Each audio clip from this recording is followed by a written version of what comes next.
Um, Throughout the lesson, and as you've seen already, I am a big proponent of movement in the classroom, especially through dancing. The dancing aspect was one of the better run lessons that I've had. For example, I taught African American identity through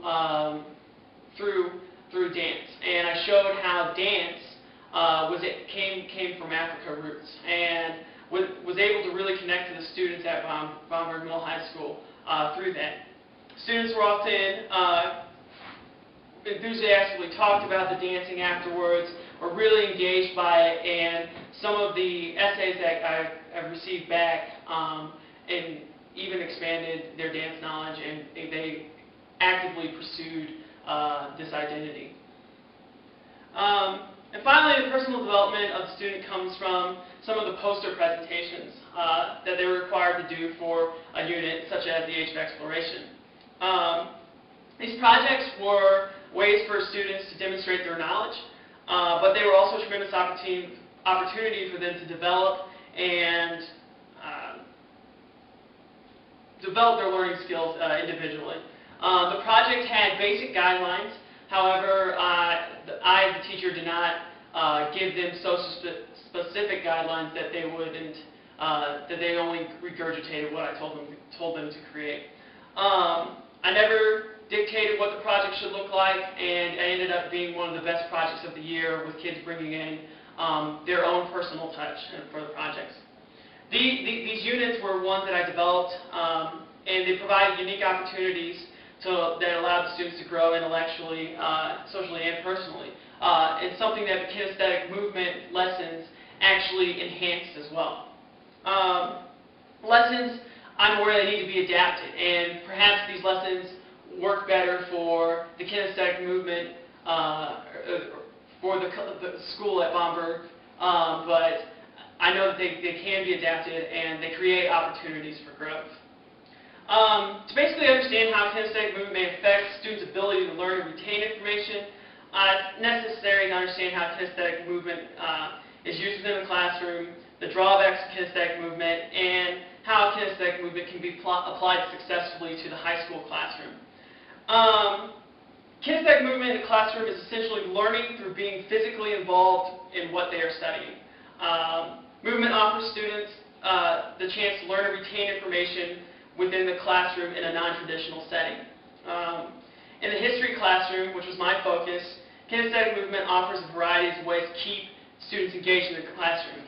One of the first quotes that I heard from my mentor teacher was that she asked the students, how many of you have ever regurgitated answers from a textbook? And nearly every student's hand went up in the room. And she said, you will not do this in this classroom. And so far, that has been an absolute truth.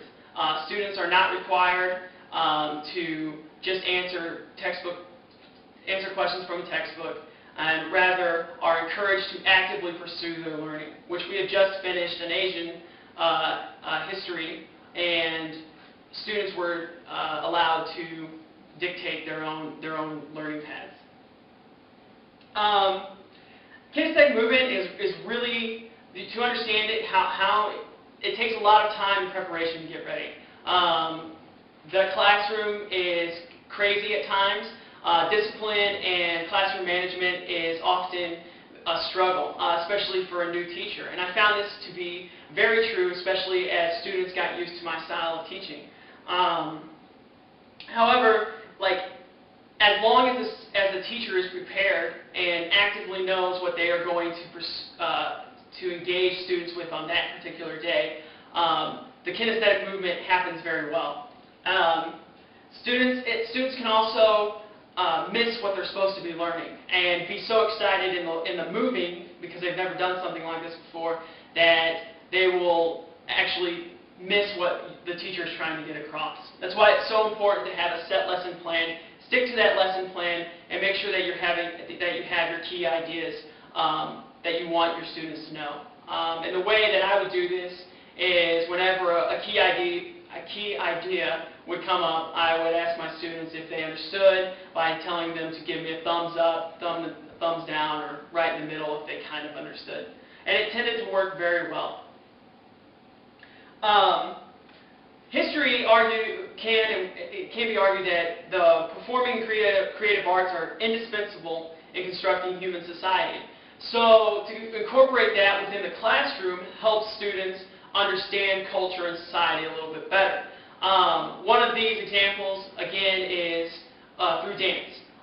There are certain dances for social classes, and the social classes that of the higher and the wealthier tended to be very prim and proper in their dances, while the lower social classes tended to be very robust and had a lot of fun and a lot of movement. The dance reflected the culture of that society. If we can get this across to students, then the students can understand what exactly what exactly that culture was going through at that time. Dance can be considered a practice that marks and is marked by gender, race, and class and sexuality. And for students to realize this, it opens up an entirely different view of history. Most of my examples have been about dance, especially within the history classroom. However, I would like to talk about a few other examples that show kinesthetic movement besides dance. One such example was during the scientific revolution. I had my students stand up and be planets to help them understand Johannes Kepler's laws of planetary motion. For those of you who, and all of us have heard of those laws, they're pretty tough to wrap around, even for college graduates such as myself. But to help students understand the basics of the laws, I had them actually act out the laws as planets. So I would call 3 or 4 students. I had one as my sun, 2 as my planets, and 1 as my far point. And I would show them how the laws would actually work. And it was actually very well received by the students, and it seemed that the information was retained much better at a later date. A total of 60 students, 9th and 10th graders at Boundberg Middle High School, ranging from 14 to 16 years old, were participated within this kinesthetic movement. And it was applied in many different ways. Like I said, through acting, through role-playing, through dancing, and through presentations of student-based projects. The process I took was I taught 2 units. One unit I did not incorporate kinesthetic movement at all from the teacher or from the students. Students took notes and lectured and had everything from that perspective. The second unit, I got students up, moving around, encouraged them to try and understand by getting up and sitting down and moving about the classroom, and I then tested them on it. There was a pre and post test for each one, and in each test, post test, there was marked improvement. However, very interesting, the post test for the kinesthetic movement lesson showed not as great improvement as the traditional method.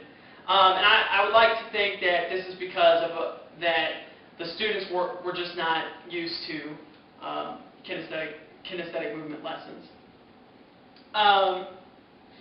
The test results showed that they gained and retained information. The kinesthetic movement lesson increased student retention information, but at the same time, it would seem that in each class that this was done in, retention levels were not as much, or were not as great as for the regular class. However, the qualitative data suggests that the unit lessons were actually better and received a more positive feedback. And as the year progressed, students' test scores continued to climb as they got used to the kinesthetic movement.